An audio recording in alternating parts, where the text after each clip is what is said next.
ये राजू तिवारी ये कभी चाहेंगे कि रामविलास जी का मूर्ति लगे? ये 19 एमएलए निकम्बे जिन्होंने जीवन में कभी झोला नहीं ढोया लोजपा का। रामविलास पासवान को हाशिए पे लाने के लिए नीतीश जी ने दलित और महादलित का बंटवारा किया था और पासवानों को अकेले मरने के लिए छोड़ दिया था। एक पासवान का बेटा अगर रामविलास जी की मूर्ति स्थापित करने के लिए सदन में भावुक होकर के ये कहा कि बेचारे जीवित होते तो ये दिन नहीं देखना पड़ता, एक मूर्ति लगा दो, उनको तकलीफ हो गई। ये 19 एमएलए निकम्बे, 19 में से 15 से 16 ऐसे एमएलए हैं जिन्होंने रामविलास जी का कभी झोला नहीं उठाया और वो सदन में जीत के रामविलास जी की मूर्ति की स्थापना की बात नहीं करते हैं। हाजीपुर में चिराग जी को अपने पैसे से मूर्ति लगाना पड़ा, मेला के रूप में घोषणा कराओ, उनके पुण्यतिथि पे मेला लगे, मेला के रूप में सरकार से करवाओ। ये नहीं करा सकते। दलित ओबीसी की बात सदन में नहीं रख सकते। और एक पासवान का बेटा अगर मूर्ति लगाने की बात कर रहा है तो आपको तकलीफ हो रही है। ये राजू तिवारी ये कभी चाहेंगे कि रामविलास जी का मूर्ति लगे? वो तो कह रहे हैं कि बेचारे सबसे पहले माफी मांगे, हम लोग तो कर ही रहे हैं काम। ऐसा लगता है आपको हमको देख के? वो जो कह रहे हैं हमको देख के लग रहा है आपको? जब तक मैं जीवित हूं रामविलास जी की मूर्ति की स्थापना हो लड़ता रहूंगा। ये सब क्या लोजपा वाले लोग बोलेंगे जिन्होंने जीवन में कभी झोला नहीं ढोया लोजपा का? वो सब क्या बात करेंगे? सर्वजीत जी वो ये कह रहे हैं कि उन्हीं की बदौलत आप यहाँ तक पहुंचे हैं। उनसे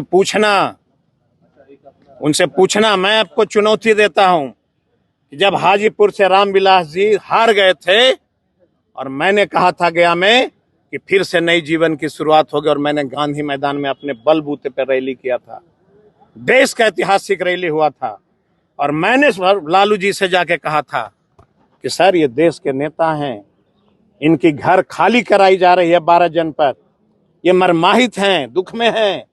इस दुख की घड़ी में सर देश के दलित नेता के साथ हम लोगों को खड़ा हो जाना चाहिए। और लालू जी को मैं धन्यवाद देता हूं कि उन्होंने रामविलास जी को राज्यसभा भेज के उनके घर खाली होने से बचा लिया। उनकी मूर्ति किसने फेंका? लालू यादव ने फेंका। घर के अंदर से वीडियो नहीं देखा तो बोलो, मैं आप लोग को दिखा देता हूं किस तरह से उनकी मूर्ति को लात से मारी जा रही थी। ये नहीं करते। रॉन्ग नंबर में इन लोग फंस गए। इन लोगों ने देश में दलित और ओबीसी की रिजर्वेशन की बात नहीं किया, ओबीसी के पक्ष में खड़े नहीं हुए, इसलिए अपनी पाप को धोने के लिए सदन को गुमराह कर रहे हैं, बिहार के लोगों को गुमराह कर रहे हैं। और फेसबुक देख लेना आप लोग, अगर चलाते हैं तो इनके मुद्दे पे बिहार के लोग हंस रहे हैं। अगर 10,000 कमेंट आए हैं उसमें से इनके पक्ष में 100 कमेंट्स आए हैं और सब लोग हमारे पक्ष में खड़े हैं कि लड़ो, रामविलास जी की मूर्ति लगनी चाहिए। कहाँ हैं इन लोग? ये हमसे क्या बात करेंगे? जब तक हम लोग हैं लड़ते रहेंगे, चौकीदारी प्रथा की मांग होती रहेगी, दलित महादलित को एक बराबर ला करके। आप लोग सभी पत्रकार के साथियों को मालूम है रामविलास पासवान को हाशिए पे लाने के लिए नीतीश जी ने दलित और महादलित का बंटवारा किया था और पासवानों को अकेले मरने के लिए छोड़ दिया था। टोला सेवक विकास मित्र की बहाली हुई, पासवानों को अधिकार से वंचित किया गया। बताओ चिराग भाई, बिहार में कोई पासवान का बेटा एसपी नहीं बन सकता? बिहार में कोई पासवान का बेटा सिटी एसपी नहीं बन सकता? बिहार में कोई पासवान का बेटा एसडीओ नहीं बन सकता है?